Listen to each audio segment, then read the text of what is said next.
Fala galera, beleza? Eu me chamo Cléber Martins. Hoje a gente vai estar falando um pouco sobre ligas de alumínio para a gente estar usinando na máquina Router CNC.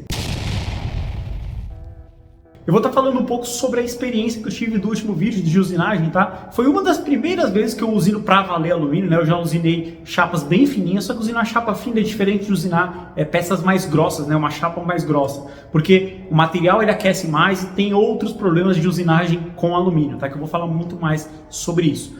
Existem vários tipos de ligas de alumínio, tá? A liga mais comum, assim por dizer, em peças técnicas, né, peças mecânicas, para fazer usinagem, é o alumínio naval, tá? A liga do alumínio naval, ela é a 5250, se eu não me engano, vou deixar aqui na tela, 5250F, que é o alumínio naval convencional. É um alumínio bem resistente, tá? Só que para algumas aplicações, tá? Existem, dezenas de ligas de alumínio e cada uma é específica, é mais recomendada, na verdade, para cada tipo de aplicação. Por exemplo, o alumínio naval, ele é muito indicado, por exemplo, para a indústria náutica ou para peças que vão ficar expostas à umidade, porque ele tem um alto grau de resistência, né, à corrosão.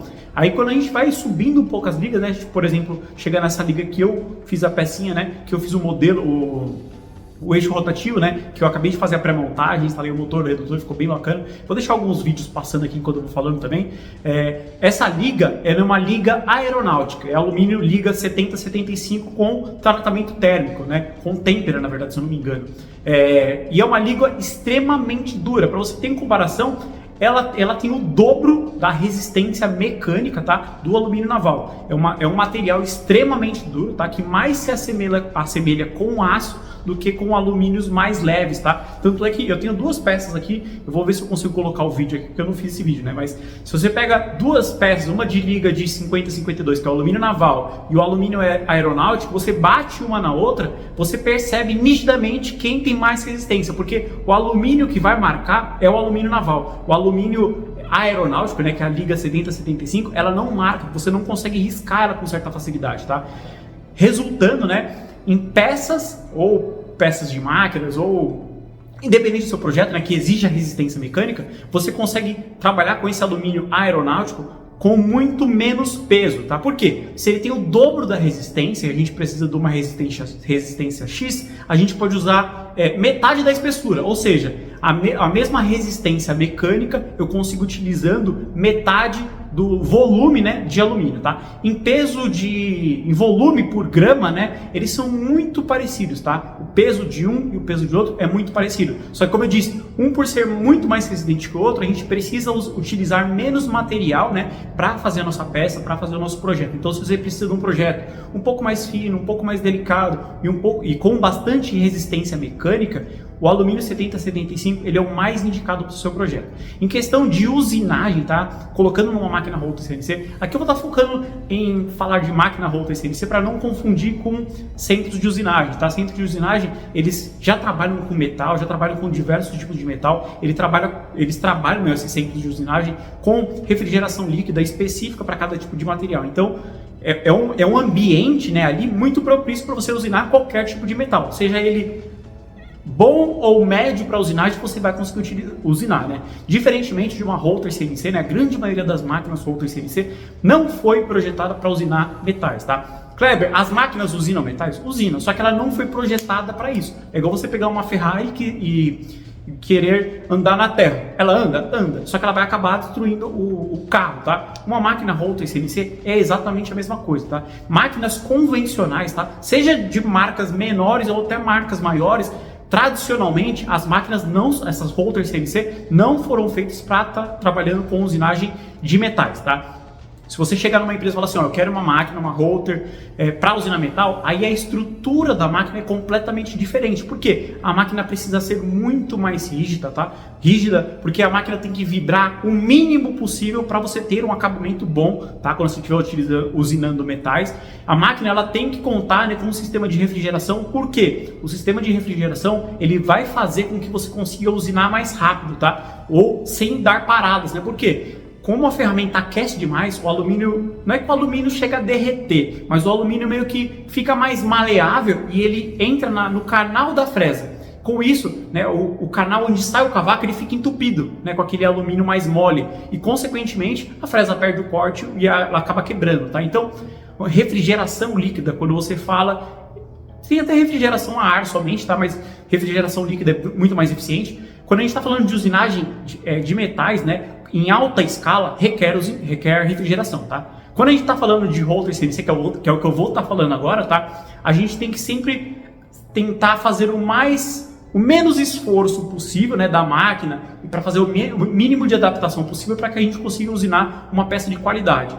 Por isso, o alumínio 7075 ele é mais indicado para esse tipo de usinagem. Ele, por ser um material muito mais duro, tá? E muito mais resistente do que o alumínio naval, por exemplo, a gente consegue usinar ele muito mais fácil, tá? Ele é um metal mais duro, tá? Só que ele tira cavacos de uma forma muito mais eficiente. O cavaco não fica, como é que fala? Se acumulando, né, ao redor do corte. Ele tira o material e já joga, porque o material é extremamente duro, ele não chega nem ao ponto de ficar meio amolecido, tá? Então é muito mais fácil você usinar na sua Holter CNC alumínio mais duro, tá? É um alumínio 7075, que é um dos mais resistentes, tá? Das ligas de alumínio que existem. Existem alumínios mais resistentes, só que é um pouco mais difícil de encontrar, tá? Falando em questão de preço, esse alumínio ele custa por volta do dobro do preço do alumínio naval, tá? Existem alumínios fundidos, existem ligas iniciais, né, de alumínio, e tem o alumínio naval e depois tem os alumínios mais duros, que são esses alumínios 7075 ou alumínio aeronáutico, né? Então, esse alumínio ele custa o dobro dos alumínios convencionais. Só que, na grande maioria dos projetos, você vai acabar utilizando metade, ou às vezes até menos, né? Por conta da alta resistência que esse material tem, tá? Então, eu recomendo trabalhar, né, sempre com esse tipo de alumínio. Por quê? A sua peça vai ficar mais leve, tá? A sua usinagem ela vai ser mais fluida e você vai conseguir uma peça mais fina, né, que geralmente é melhor, né, mais fina, mais leve e com a mesma resistência de um outro tipo de alumínio. Na nossa máquina que a gente está projetando, eu fiz o teste, né, do quarto eixo rotativo utilizando essa liga de alumínio para testar, porque eu queria implementar na nossa máquina essa liga mais dura, tá? Por quê? Eu queria deixar o pórtico, né, os pórticos laterais o mais fino possível, tá? Só que, é claro, tem que ter o bom senso, né? Ele tem que ser fino para ficar bonito esteticamente, mas ele tem que ser o mais resistente possível, tá? Então, eu estava pensando, né, em fazer com uma chapa de alumínio de 1 polegada, né, a lateral, né, que nem essa lateral aqui, ó, que eu tô com a mão aqui, ó, essa lateral que sustenta o pórtico do eixo X, né, do X assim, esse pórtico ele ia ser com um alumínio de 1 polegada. Como eu pensei, na verdade, depois em utilizar esse alumínio aeronáutico, eu consequentemente vou conseguir diminuir pela metade, mantendo as mesmas características mecânicas que eu espero no meu projeto, tá? Então, ele vai ter metade da espessura e esteticamente eu acredito que fique mais bonito, tá? Porque eu quero trazer um projeto mais clean, máquina robusta com um projeto mais clean, sempre disfarçando, né, o intuito dessa máquina que eu vou estar mostrando para vocês agora passo a passo. Essa é uma máquina robusta, rápida e bem clean, né? Eu vou tentar esconder o máximo possível a parte de fiação, sensores, para que fique uma máquina mais agradável, uma máquina mais bonita, sem tantos penduricalhos, né, na máquina.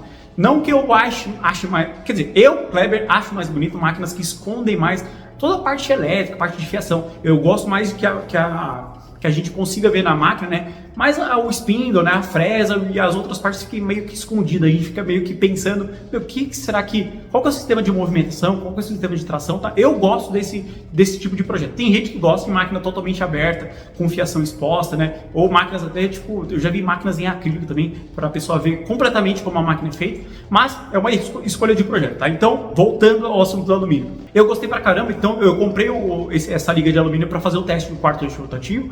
O quarto eixo rotativo em si, ele não tem necessidade nenhuma, tá, de trabalhar com esse tipo de liga. Só que eu comprei, né, essa liga para experimentar como seria a parte de usinagem desse material, tá? E eu, particularmente, adorei usinar alumínio, tá? É bem gostoso, é bem tranquilo, demora um pouco, tá? Mas pode ser que demorou um pouco a mais do que deveria, porque foi uma das primeiras vezes que eu usinei de fato alumínio, tá?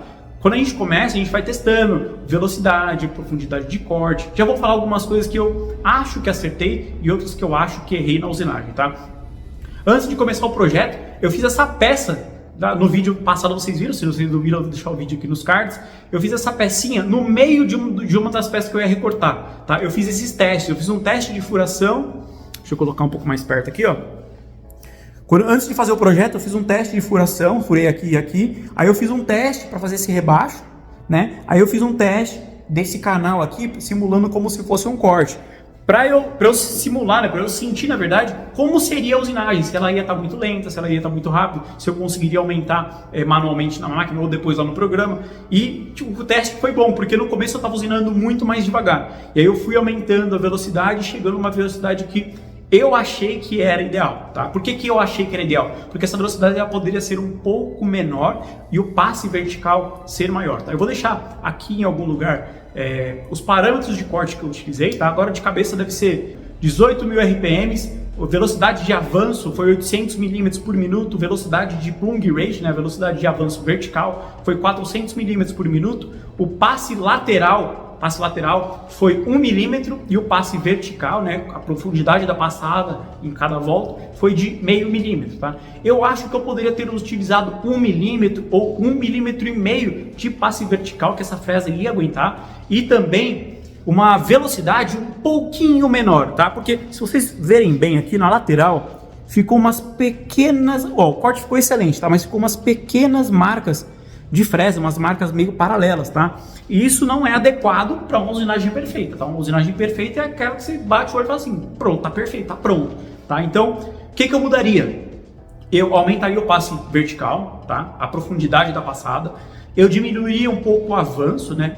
Aumentaria a passe vertical, diminuiria um pouco o avanço, tá? O tempo de usinagem provavelmente ia ser um pouco mais rápido até, né? Porque eu ia meio que triplicar a velocidade, o passe vertical e diminuir um pouquinho, né, a velocidade de avanço. Consequentemente, o corte ia ser feito mais rápido, tá?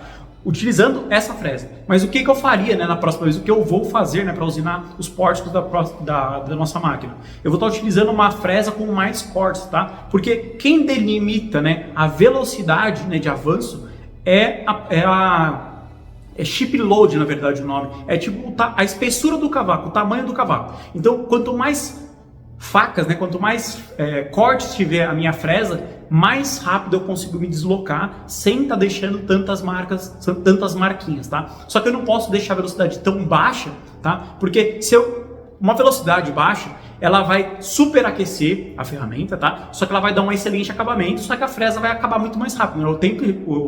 A vida útil, né, da ferramenta vai ser muito curto. Então a gente tem que sempre mesclar velocidade, né, com a parte de acabamento, com a parte de durabilidade da fresa, tá? Então eu vou tentar utilizar agora fresas com 3 ou 4 cortes, né, 4 faces, né, 4 cortes, e vou estar utilizando um passe vertical maior e um avanço um pouco menor, tá? Um pouco menor por faca, né, por corte. Então nessa fresa que tem um corte, eu vou estar utilizando uma velocidade que eu acho que vai ser ideal, de uns 600 mm por minuto.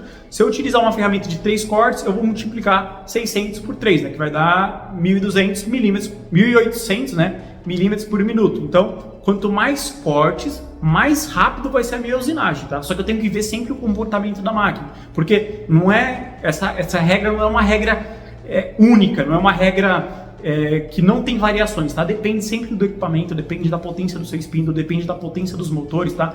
Quanto mais potente, né, for os motores de movimentação da sua máquina, maior o passe vertical que você consegue dar, tá? Quanto mais rígida for a sua máquina, maior o passe vertical e consequentemente, né, mais velocidade você consegue empregar durante a usinagem, tá? O alumínio, por ser um material bem mais duro, né, que plástico, madeira, né, esses materiais de média densidade, ele requer uma robustez da máquina muito maior, tá? Porque qualquer vibração que entre no material, ele pode marcar o material e você pode perder a peça, ou ele pode bater a fresa, né? Em qualquer vibração ele bate a fresa e você perde a ferramenta. Então a gente tem que tomar um certo cuidado, né? Para não estar usinando alumínio, né, em máquinas que são muito frágeis, né? São um pouco robustas. Uma outra coisa que a gente tem que levar em consideração quando a gente está falando de rotor CNC, a grande maioria das máquinas trabalham com spindle convencional, né? E o spindle dianteiro, ele tem um rolamento dianteiro, é um rolamento de contato angular padrão de aço, né? Então, quando a gente vai estar usinando, né, metais, né, de um modo geral, a gente tem que utilizar rolamentos, né, super precisos, tá? Para que a gente tenha o mínimo de batimento da fresa, né, que é o quanto a fresa girando, né, se desloca no eixo axial. Então, os spindles tradicionais não são fabricados, não são projetados para trabalhar em larga escala com metais, com alumínio, com bronze, com latão, né? Metais não ferrosos, porque metais ferrosos exige muita potência da máquina, tá? Essa máquina corta? Corta. Existem outras máquinas mais caseiras, menos profissionais, que também cortam aço, tá? Só que não tem produção, tá? Você consegue cortar uma pecinha ou outra, você pode acabar zoando o rolamento do seu espinho, o rolamento da sua tupia, pode acabar estragando, né, ou superaquecendo os motores de movimentação da sua máquina. Então, Router CNC não foi projetado para isso, a gente pode fazer cortes ou peças ou usinagens eventuais, tá? Lembrando, quanto mais robusta for a sua máquina, mais fácil vai ser usinar e mais rápido, tá? Aquela usinagem que vocês viram no vídeo passado demorou um pouco menos de 1 hora, tá? Demorou 54 minutos, se eu não me engano, tá? Até que foi uma usinagem rápida por ser a minha primeira vez usinando, tá? Mas eu acho que dá para acelerar muito mais esse processo, beleza? Bom, galera, o vídeo de hoje era isso, espero que vocês tenham entendido. Se ficou alguma dúvida, deixa aqui nos comentários, é isso aí, se vê na próxima, até mais.